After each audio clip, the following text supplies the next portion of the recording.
X-Pac 12360. Featuring weekly news, insider commentary, and interviews with superstars, past and present from the world of pro wrestling. A new day is dawning for DX. And now, your host, Sean X-Pac Waltman. Welcome back to X-Pac 12360, everyone. I'm honored to be joined right now by the new IWGP World Heavyweight Champion, Kenny Omega. Yeah! Yes! Hello, thank you everyone for having me. Oh my God, man. For a second time. Yeah, no, I thank you so much for coming back on. I mean, it was great the first time we had you on. It's probably been like almost a year now, I think. But it has been, yeah. Yeah. One of the highest rated episodes we've ever had, Kenny. So I'm very grateful for that. I didn't know that. Oh, thank you so much. I think right next to Stone Cold Steve Austin. Wow. Jeez, well, I'm in good company then. Yeah, really good company. Hey, man, Kenny, I just want to, before we go into other stuff, I just want to talk about that match you just had with Okada. Okay, a lot of people will say, okay, this match had this many stars. It's the greatest match of all time. Man, it's hard to argue with that stuff. Honestly. Well, thank you. Well, no, I mean, I just being honest, Kenny. I watched the whole thing, and I was really, really impressed with how you guys laid that out. 2 out of 3 falls. It went like 70 minutes, well over an hour. The thing was 64 minutes and 50 seconds. The only reason why I know that is because all of the Japanese media is very conscientious about the time, and they've told it to me a million times over, so now it's actually implanted in my brain. Yeah. How about that? Like when you man, I don't want to have you giving up trade secrets or show everyone how the sausage is made or however you want to put it, but yeah. But what goes into putting a 2 out of 3 fall match? Well, just let's say 3 fall match. Right. Together like that and pacing it and, deciding how, deciding who's going to win the first fall even. That's a very important thing. I mean, yeah, it's a lot of thought and care went into all of that stuff. And it's not just, okay, what moves are we going to do? What are the finishes going to be? Of course, that's all part of it. Yeah. But, it's what story do we tell that complements the other 3 matches that we've done. Right. What story do we tell that leaves something open for a possible 5th match? Because even though we were never told that there's going to be a 5th match, I have a feeling there's going to be a 5th match. So I didn't want to blow everything in that match, and I wanted to leave it so that there is going to be another one. And I also still wanted to make it sort of based in reality, where this is sort of the be-all, end-all, and the match that decides which one of us is superior for at least this point in time. Right. But I didn't feel like we had to overkill anything, if that makes sense. Sure. And there are so many factors that go into it now that you mentioned. Yeah, and I've really tried to carefully consider them all. The story surrounding the match, the story within the match, the story that happens before, the story that happens after. How do you kind of save your stamina throughout the falls? Yeah. And what should the falls look like? How do you make each of the 3 falls stand out from one another? And again, what if you, with the first fall, does that blow the finish? Or does that leave, did you blow too much in the first fall so the next one's not going to be exciting? Or, and following up on that, is the 3rd fall not going to be exciting because you did too much in the first and second fall? Yeah. There's so much to go over, and I wanted each fall to look different enough from one another so that it did really look like 3 different matches. And I wanted all of the matches to make both of us look good. I wanted them to highlight our strengths as performers, and I also wanted this chance to not only kind of have callbacks to the other matches that everyone enjoyed, but to kind of also bring something new to the table. And there's some new stuff that we can definitely play off of for, Kenny Okada 5 whenever it happens. Sure. Hey, when you something you just said there, it kind of stuck. It resonated with me. You were talking about not overkilling and having something for a possible 5th match. I always when I would put stuff together and people would say, "Oh, maybe save that for the next time," I'm like, "Don't worry, I can come up with something for the next time too." Right. I never yeah. had a problem with that. Yeah. So the thing is, here I had so many great ideas. Yeah. And I, without spoiling anything, at the end of the day, there were two big ideas that I thought were better being built towards from this match rather than just blowing them in this match just to kind of secure a 7-star match. You know what I mean? Sometimes Yeah. you know what I mean, right? I Like do. there's certain things where it's like, this is such a good idea, like people that's it. Like if we do this in this match, people are gonna love it. You know, I had more moments like that in my mind, but I was thinking, wow, we could actually lay the groundwork for this idea with this match so that when we finally do it, it's going to mean even more. Yeah. Not to say that I'm running low on ideas for Okada myself, but I mean, man, we did that match 3 times in 1 year. You know, we did it the one time this year in a best 2 out of 3 falls, so it's kind of like we did it 3 times already. Yeah. And there's a chance we might do it again. I don't know, but I want to definitely have every experience fresh for everyone, For rather sure. than like recycled stuff, you know. For sure. And I have a lot of faith in you not having any problem coming up with new and fresh stuff for your match with Thank Okada coming up if it happens. But go ahead. Hey, you guys, So I want Kenny- you guys to So, chime in on this. speaking of new and fresh and keeping up with all these ideas and whatnot, do you feel any pressure having to follow Okada's, legendary reign? No. I would feel pressure if there was the pressure to be a textbook wrestler, to be a textbook wrestler and have a textbook wrestler-ish run. Okada had that covered completely, and he had done things that no one else could really ever do. It was one of the greatest title runs of all time. Luckily, I'm kind of not the conventional wrestler, and a lot of my matches don't visually appear similar to one another. So my hope is to kind of have a very original-looking title run where I'm digging deeper into everyone's character and kind of adding layers to the people I work with. So that way, all of the defenses look different from one another. The matches themselves may even be different or original or whatever. So I don't feel like I have to fill Okada's shoes, if that makes sense. There will be, I'm sure there's going to be people who their character or their strengths are to perform in a classical wrestling way. And if that's the case, that's what I'll do. And then we'll have that kind of match.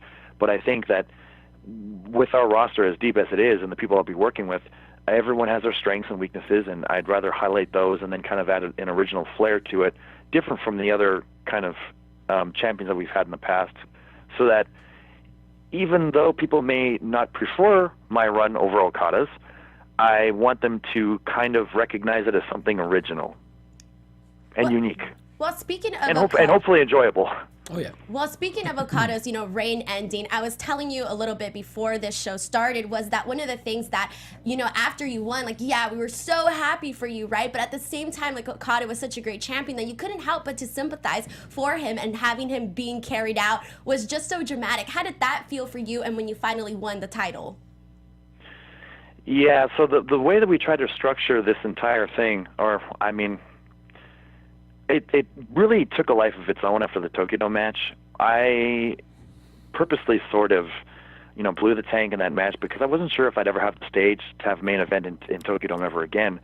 So I really wanted to kind of put my best foot forward in a losing effort and go down in a blaze of glory. And because of that, I guess because of the way things have worked out and just sort of our natural chemistry together, it allowed for us to go back to that match to revisit it, and it kind of became sort of a sportsman's feud where it wasn't so much about, it's Team Chaos versus Team Bullet Club or heel versus baby. It was more like, two natural athletes that are trying to one-up each other. And I think that's why at the end of the day, whoever loses is going to just barely lose, and you can't help but feel sorry for them. Yeah. Absolutely. I have a question. Obviously, everything's already been said about the match. 64 minutes, 50 seconds, your heart, your sweat, your blood, your tears. But 4 days afterwards, you became the Street Fighter World Champion, and that took a life of its own. I mean, you had WWE promoting this match with Xavier Woods and the New Day. How did that feel? Was that a surprise to you? The amount of support that I had from their side was certainly surprising, and I mean, I'm thankful for it. We really went out and tried to do something new. Just like I was talking to you about before, I mean, of any of my defenses coming up, I really want them to be new and unique. I could easily just take this belt, you know, come up with some kind of formula and a pattern for every match. I could take as many bookings in a schedule as possible and just kind of take a very wrestler approach to it. But I don't think by doing that, the name brand of New Japan Pro Wrestling and Kenny Omega, it doesn't expand at all by that. And I really think that we need to get out and explore other options as to how to make wrestling fun and cool again, and how to kind of introduce what we do to a brand new audience. And, you know, gaming was a way to do that. And, you know, the New Day, they have, well, especially Austin Creed, Xavier Woods himself, he has that really popular YouTube gaming channel, and he's always involved in anything gaming. And we sort of have the video gaming rivalry because we can't have an in-ring rivalry, being part of two different companies. And just the way that the worlds came together for that event, and to have the blessing of both companies and the support of both companies, overwhelming support by WWE, I thought was really cool. And sure, you could say at the end of the day it was just a video game, but it's a possible big game changer. We broke a lot of records with just that event alone. And I think it goes to show that all these companies and all these wrestlers, we can play nice with each other, and it is entertaining. And that's the type of involvement as champion that I want to have. Those are the kind of statements I want to make, not just by being in a ring and doing a house show, you know, this place and that place and the other. I want to get out and do something. Anything that I do, I want it to have a very positive effect on the industry and our company and my brand. How terrible was eating that pepper? Oh, it's brutal, because I'm not really good at spicy food to begin with, and I wasn't sure what to expect. And you know, obviously it doesn't hit you at first, but when it does hit you, it hits you hard. And I was talking to Xavier after, and he's like, I don't know what happened, what kind of batch I was, but I've done this a bunch of times before, and this is the worst I've ever been by far. He was almost in need of, like, real medical care. So, yeah, I'm glad I didn't overdo it. Would you have ate all 3 peppers if you had to, if you have lost? Yes. Oh, of course. It's just you have to if you have to. Right. I'm glad Xavier called it off, and yeah, but I was ready to bite the bullet if we really needed to, and I'm of course at the end of the day I'm glad I didn't. But my second one, I made sure to take a real small one, so I was already prepared. Hey, so Kenny, what do you make of WWE featuring like one of your old Deep South? Your match versus Crew Jones. Yeah. Right. For me, I don't know. It's kind of funny. I mean, I didn't really have too many Deep South Wrestling television matches so they probably had to dig pretty deep to find that in the archives. I mean, I'm totally cool with it. I thought it was cool that it was a feature, and it was even interesting for me to see, because I remember at that time, you know, just I learned so much, but I remember that as I was learning and sort of kind of developing a mental strength that I didn't have going into Deep South Wrestling, I remembered always being sort of very disappointed as to what I could display in my matches on TV or otherwise. So I didn't see the match. I do remember that Crew was real fun to work with, but yeah, I mean, if people enjoyed it or whatever, I mean, I'm happy. I think it's funny. It's always, I never really enjoyed any of my stuff until about the year 2010 anyway. So to go back that far, it's like, you know, it's taken with a grain of salt. Like, of course it's going to be embarrassing. When I saw it, I was like, okay, now I remember you being in developmental.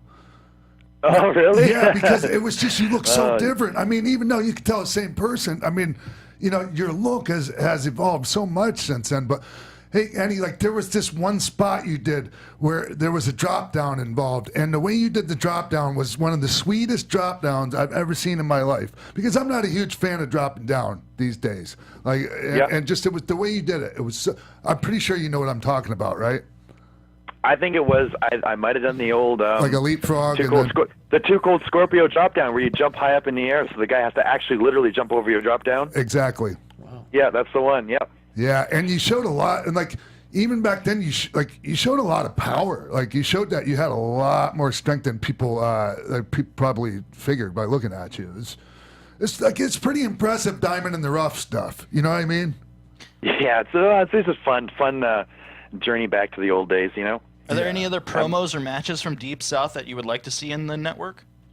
I mean, I had a lot of real wacky promos. I'm not sure which actually made the cut to TV or not, or which were saved or what have you. But I remember that I always had some pretty decent stuff against Sonny Siaki. Oh yeah. So we kind of usually lent more towards like the explosive, exciting style in the ring together, rather than what was mostly on their TV. So I remember that working with him was always kind of a fun change of pace. Yeah. So I'm thinking about this the WWE was supportive of the video game stuff with New Day and all that, and they're showing the stuff with you on the network. You think they might want to sign you? You think that might have something to do with it? I don't know. Maybe putting the cart before the horse, but there's a chance that someone like me might be able to make their company some money. Who knows? Maybe. Yeah, just maybe. Hey, Denise, real quick, let's talk about, because you have all the specifics there. Let's talk about June 29th and the event that Kenny has coming up. Well, yeah. So, Kenny, I wanted to ask you. You have an event coming up, obviously, in conjunction with CEO Gaming, June 29th in Daytona Beach. I know you're putting it together, promoting. How has that been? What has the experience been like? And what have you learned from it? Yeah, so I mean, I've had my own produce shows before in Japan, and putting those together was always fun, and I've always sort of made them a very original viewing experience, and I really wanted the chance to do that in America or Canada or wherever. I wanted to do more things like that, and I was glad to have the opportunity to do this, and that Alex Trebali, the promoter of CEO Gaming, was on board. It's something that we discussed for maybe 3 years already. So there's definitely a certain amount of rules and guidelines you have to follow when we add the New Japan banner to it. But I really do think that we are adding a very original flair to the show that is going to look familiar to New Japan fans, but is also going to be something that you haven't really seen before, because it's going to have that sort of, world-class gaming sort of gaming production quality to it. So it's gonna seem familiar to both sides. If you've ever watched like a World Championships of an actual video game, the way that it's filmed and the way that it looks, the aesthetic is gonna it's a little different from what wrestling looks like, but it's still top class and top shelf.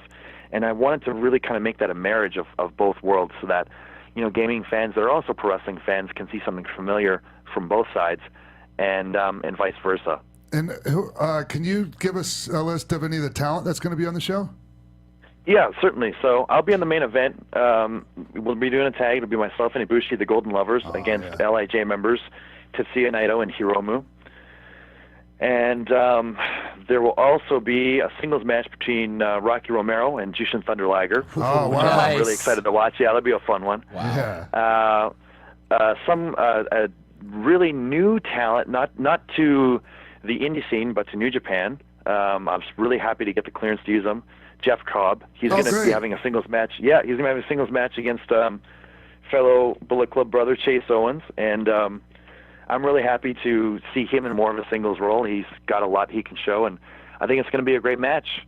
We got Roppongi 3K as well, and they're going to be facing Taguchi and Dragon Lee, another guy that I was happy to bring over, and happy that we could get clearance to bring over. So he has a real exciting style. Taguchi is just a great wrestler, but also a great comedy wrestler. So he's got a very unique look to his matches. And Roppongi 3K,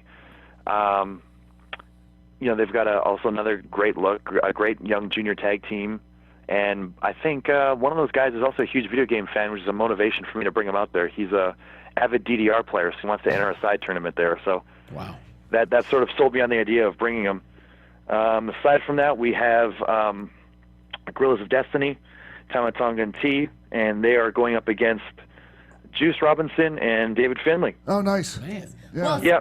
So on top of that, we have I don't believe it's been decided as of yet, but we have a normal dark match with some local talent. And I'm also bringing my friend from Thailand, my friend from way back in the day in DDT. His name is Michael Nakazawa, and he's going to be doing an open challenge in the second dark match before we kick off the actual New Japan section of the show.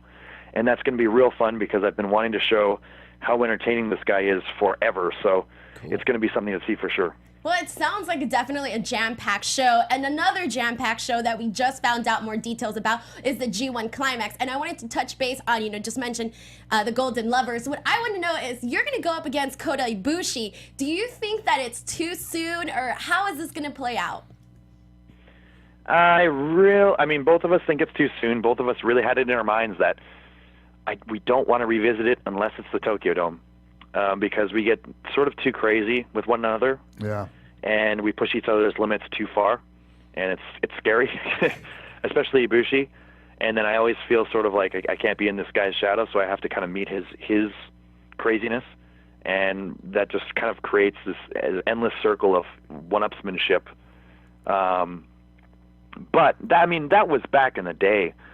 I mean, the first time we did a crazy match together was 2008. And then the next time we did in 2012, and I remember that after that 2012 match, we'd sort of made a vow to each other, like, hey, we went too far, we did too much stupid stuff. Like, if we ever do this again, we have to calm down and we have to come up with a way so we can survive this thing. So have you made it known to the powers that be that you guys think it's too soon? Yes, I have. And, there are a lot of times when I can sort of veto situations like that. But this is a chance where this is a moment where they're both kind of like, the two bookers are like, oh, please, please, please. And they're bowing and begging for you to let it happen. Yeah. They're like, oh, man. At the very least, there's kind of the history where the first time we head back to Budokan and the first time that there's been wrestling in Budokan was since the 2012 days. So it's kind of, I don't know, there's sort of that inner hidden meaning behind it where, wow, the last time there was a main event here at Budokan, it was Ibushi and Kenny. So there's that cool little layer to it. Yeah. Hey, Kenny, do you have a list of opponents you'd like to see challenge for the IWGP title?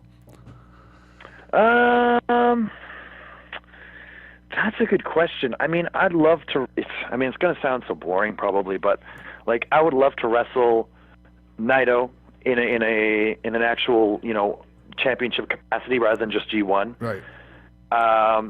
I'd love to wrestle Tanahashi because I feel that he was sort of always sort of the protected ace of the company, and he's getting run down and beaten down, and he knows that he's sort of on his way out of being the top 4 guy. Right. And I really want to have sort of a special moment with him if it's possible. And I know he kind of hates me in real life, so wow, really? There's going to be that. There's going to be that like, no, it's just like a professional jealousy thing. That's all it is. Sure. Not actually hates me. I love him, but we love to hate each other as well because they have very different views on wrestling. Gotcha. Well, wow. Kenny, I watched an old interview you did in 2014 on High Spots, and you talk about your goals in professional wrestling, and your goal back then was to be an established Japanese wrestler, not just a foreigner wrestling in Japan. When do you think you met that goal? Sorry, what was that?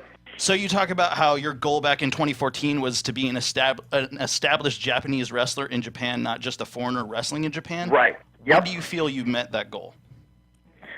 I mean, yeah. I mean, it's hard to say that I haven't. I've made not only Japan a place that I wrestle full time, but it's also kind of my home. I actually have to say I'm a resident of Japan. I pay all my taxes in Japan now. It's really become sort of my home for everything, not just my wrestling. So it's cool to sort of feel like, I am a full timer there. and the company kind of counts on me for this worldwide expansion as well. So to shoulder that responsibility also makes me really feel like I'm part of the team. So. Hey, so Kenny, when you say you're a resident of Japan, is your address the Keio Plaza, or do you have your own? Like, do you have like your own flat there now? Oh no, yeah, I have I have a room out there. So yeah, I'm not living in the dojo or anything. I had to have a room. So is it at the Keio Plaza with all the gaijin? No. Those guys all stay in the hotels, and they're there just for right when the tour starts, and they're gone right when it ends. Right. For me, I'll usually have extra stuff that's tacked on to what I do. So, for example, like I did 4 commercials last tour, so that takes up a full day for every shoot. Sure. And with a big title match coming, they're going to want a lot of media, so I have to do these other production stuff and a lot of interviews and all that. So there's a lot of things that I do on the side and extra stuff that it really requires that extra time. And you already mentioned about, giving the title and New Japan worldwide exposure. You did that at E3. You're going to do it June 29th in Daytona Beach. 2-part question. Number 1, can people tune in? Is there an pay-per-view for June 29th, the broadcast? And secondly, have you had time to think about headlining the Cow Palace in just a few weeks? Yes, there is definitely going to be a way to watch June 29th. It's going to be streamed for free on Twitch, I believe. Wow. And yeah, I mean, I really want everyone to see it. I want as many new eyes on the product as possible. And I want it to be a great experience for people that can't make it. So it will be available. And for Cow Palace, I mean, I've put some preliminary thought into it, but I definitely like to take things one step at a time. And, first things first, Daytona Beach, and there's still, that's June 29th. So I have a full week and then some to come up with, everything with the Cody match and beyond. And I'm sort of looking forward to kind of taking the next couple of days after that. There's going to be promotional stuff and all that I have to do with the gaming convention because I'm also heavily involved with that too. But after that's done, I still have a couple of days just to hang out at the beach and clear my mind and come up with what should the business of this match be. Sorry. Touching on your Cody Rhodes match, I want to know. So during WrestleMania week, you guys had a killer match at Ring of Honor. I was on the edge of my seat watching that, and now again at the Cow Palace. What has your experience been like working with Cody? Well, the bulk of it has been on being the Elite show, and it's been nothing but super fun. I mean, Cody is a great actor, and I think that the tools that I love to work with Cody is that he has some of the best facials in wrestling. And his selling is very good. And any chance that he has to talk, he always nails out of the park. So I hope that there's a lot of opportunity for him to build this match with his voice as well and to tell sort of the human side of the story. A lot of guys, especially nowadays, it's like, what do you have to work with? What's your best sort of feature? And it's usually, well, I'm athletic, or I can do this flip, I can do this, I can do that. And it's something very physical and physical only. Cody has a very sort of cerebral approach to everything, and that's a lot of fun for me to work with. Well, also at E3, you got to see your first ever Funko Pop. What was that experience? Yeah. I mean, I had seen the concept art and all that and how it would, generally look, but to see it in person, it looks so much better in person. They did a really good job with it, so I can't wait till it's released. I think it comes out today, and it's up for pre-order. Oh, wow. Okay, well, that's awesome. Yeah. So get them soon. And Kenny, pretty sad news today when I woke up this morning. Like former IWGP Heavyweight Champion himself, Leon White, Big Van Vader, passed away. Do you have any thoughts on that and memories of Leon? Yeah, I mean, terrible news. I was absolutely shocked when it happened, especially since he had just gotten through that crazy surgery where it was just miraculous that he got through it all. And it's just you can never be prepared for news like that. But luckily, all the memories I have of Vader when I had met him in person, they're all really, really pleasant. He was always a very pleasant individual. He was actually the reason I was able to get my first work visa in Japan. Wow. Because he had a promotion in Japan for a moment in time where he was running shows every 3-4 months, And if it wasn't for him, I wouldn't have been able to legally work in Japan until actually signing with New Japan. So it was mostly because of Vader. I was able to legally wrestle and make money in Japan. I was wondering if you ever thought about what kind of match you would have had with him. Oh, man, yeah. It's funny you ask that because I had seen that Will Ospreay had sort of had heated words with Vader because of one of the matches that they had, and I thought, like, man, that sucks. I wish Vader could have attacked me and we could have had a match, because I really thought that we could have had an awesome match. Like, I love the idea of having very visually different kinds of matches with people, and I feel like I've yet to kind of have, the huge, like, little man, big man match, where it's just a complete mismatch. And the idea of those are always very fun. And unfortunately, we don't have talent like that in New Japan, where someone's just so massively enormous where you play that role. So Vader could have been just a perfect opportunity for that. And it's unfortunate. He would have been a real dream opponent. I would love to see you in matches like that, Kenny, because, I mean, people always, like, when they would ask me, like, dream matches, they would always talk about other guys that work the same style as me or you, or, I mean, because, the smaller man style, and I was always, like, into working the big man, the David and Goliath style matches. I just think they're so intriguing. Yeah. And you're such a powerful guy. Like, I think you could really shock a lot of people with the things you could do in there with some of these guys. There's nobody in New Japan, right, like that you have your eye on that are that's bigger like that might be ready in a few years? We have Fale, but Fale is a Bullet Club guy, so it's like we couldn't really, we rarely mix together. I mean, unless it's like a weird tournament draw. Yeah. So yeah, I mean that could be really fun. We used to use a guy who was enormous. His name was Strongman. I remember him. I was in Mexico with him. Yeah. So he would have been super fun to work with. But yeah, like we don't have anyone like Giant Gonzalez or Braun Strowman. Oh so. yeah, no. That's a little much. But is there anything like Kenny? I'm really grateful. You obviously I've told you off air how gracious I think you are with your time. So we're gonna like wrap it up pretty soon here. So like let's go one last round to get all some important stuff out of the way. After you won the title at Dominion, you and Matt Jackson had a moment before you got the title from the referee. What was said between you and him in that moment? Well, I mean, it's funny. We'd created this storyline where we would all kind of go Splitsville, and we really pushed it to the extreme where we wouldn't be seen in public. We would only talk to each other in private. In the BT storyline, we were never in any scenes together. And the only actual sort of physical altercation we ended up having was the match at Long Beach. So we sort of worked ourselves into a shoot, brother, where we were sort of actually forced to live out this lie where we were at odds with each other. So for us to finally kind of come together, and in Japan too, it's another thing to mention, it's really kayfabe out there. Like, you can't just go out to a restaurant after the show because, hey, it's not the show anymore. You have to continue. You have to keep face and stay true to the angles. So we couldn't even hang out before shows, after shows, nothing like that, unless it was in private. And usually, I'm always tied up with whatever after the shows with media and all that. So even like after the shows in a like a just hanging out in a room, like it wasn't even an option.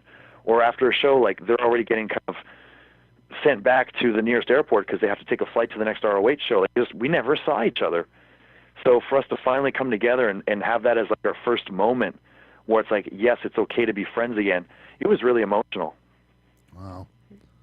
Well, my last question for you, Kenny, is actually a two-part question. So going back to the G1, I want to know, for most of the names that have been announced are, New Japan regulars. Do you think that the tournament would have benefited from some outside, from some other guys from other Japanese promotions? And then my second part to you is there somebody outside New Japan that you would like to face?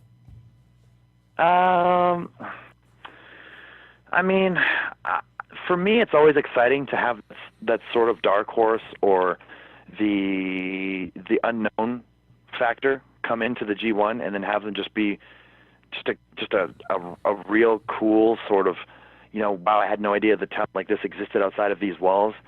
And usually we do have, the one or two entrants that sort of add that to the tournament, and in the Best of Super Juniors we have that too. But now it's just like we have so many guys that, to give up one or two spots just to someone from the outside, someone's going to take it personally, and then someone's losing out on work. So it's almost like we have to use our full-time contracted guys. But I always love having the outsiders come in. I always think it's important. I think it's cool. I think it adds a brand new layer and gives people excited to see the brand new original matchups that you would never get to see on a normal basis. So, I mean, maybe missed opportunity. I don't know. I still think it's going to be great. But, I mean, if I was the booker, I would have probably called in somebody. As for outside New Japan talent, I mean, I generally think for Japanese guys, we really do have most of the best guys available. If there's an opportunity to face anyone outside of New Japan, and we're talking about domestic Japanese talent, there was one person that never had an opportunity to wrestle when I was in DDT, and this is going back like years already, but he's really good, and he's kind of blown up in every promotion aside from New Japan, and his name was Shuji Ishikawa. He's a real big guy, and real good. He has a very good, he's able to get into that sort of main event gear, so all of his main events are really exciting to watch, and I think that if there's a chance for him to do anything with New Japan, I'm sure would be pretty exciting as well. So if you guys don't know who he is, he's worth looking up, I would say. Kenny, there's something you said a few minutes ago that I Sure. wanted to touch on, and you're mentioning how kayfabe works in Japan. Now, Yep. It's not that the general public over there thinks everything's a shoot, right? No, that's not that. They just they really appreciate being able to suspend their disbelief with anything pro wrestling. And it doesn't. And I think that I just think that we could do that here a little bit more. I agree. I mean, it's not hard, No. really. I mean, it's a bit of a pain in the ass. Like, okay, you don't get to travel with your friends or this or that, and Right. you don't get to go out and hang out at the Korean barbecue afterwards, but Yeah. But I really think that's a big part of why things are healthy and wrestling's healthy in Japan again right now. No, I can totally agree. I mean, and that was part of I would say it was a big part of kind of what made the story between myself and Jericho so cool. It was that we really blurred the lines. Yeah. And when we were doing our things there, I mean, they'd never really seen stuff like that. I mean, something as simple as just a press conference brawl. Yeah. They hadn't seen that in years. And it's just so simple and so, like, really old school. But when you have them convinced that you're really fighting the guy, it goes a long way. Yeah. Yeah, that's all. I just wanted to bring that up because you mentioned it and then it got glossed over because I had a brain fart. I was going to ask you about that as soon as you mentioned No worries. it. But yeah, no, I think I think that's great, and it would be nice if we could start doing that here a little bit more. Like, I don't think that it's too late to we can go in reverse a little bit and like push close the curtain again a little bit. Mm-hmm. I think. No, I agree. It wouldn't be tough, and it just takes. All it takes is just small steps, right? I mean, you as soon as maybe at first it's just your one big main event match, and then you start adding in the other storyline matches to that fold. And I don't think everyone has to be in a blood feud or at odds with each other, but I think the matches that you really want to be taken seriously. Yeah, I mean, it would help for that layer of realism to be added to the fold. Absolutely, and that's all I wanted to bring up. And if we're gonna let you go, but is there any last things that you guys want to add? I just wanted to say, I think they say timing is everything. I think you becoming the IWGP champion, the timing really is perfect. Not just the E3 and not just the Cow Palace. I think you becoming champion, it's really a testament to not only you as a performer, but as an individual. You talk about wanting to grow the brand.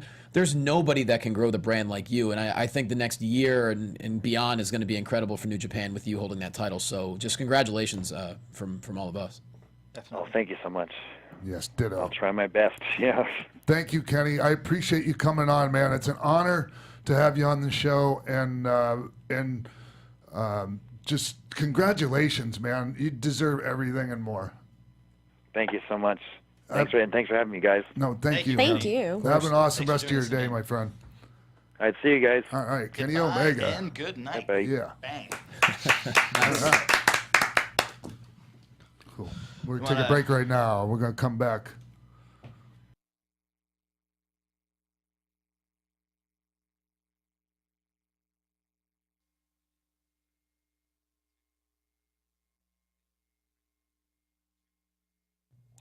All right, we're back, and want to thank Kenny Omega again. I really appreciate him taking this valuable free time to come on our show, and thank you guys for helping me out with the interview, for coming up with some of the, all the little details that I'm not aware of. Hey, it's always great being here, and Kenny is the man. That's for sure. Yeah. So, Jimbo, before we go, let's tell everyone where I'm going to be this weekend. Well, this weekend you'll be in Des Moines, Iowa for Impact Pro, Saturday the 23rd. It's a free show, so definitely if you're in the area, go check it out.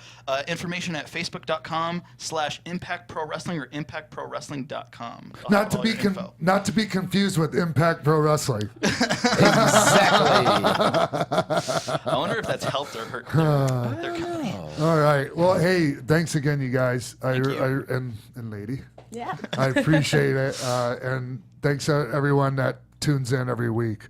Really grateful to everyone out there. And we'll see you right here next week on X-Pac 12360.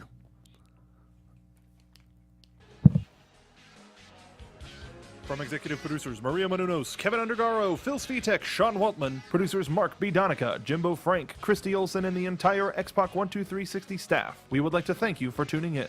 Like us on Facebook, rate and comment on iTunes and YouTube. Follow X-Pac on Twitter at TheRealXpac and email us at xpac12360show@gmail.com.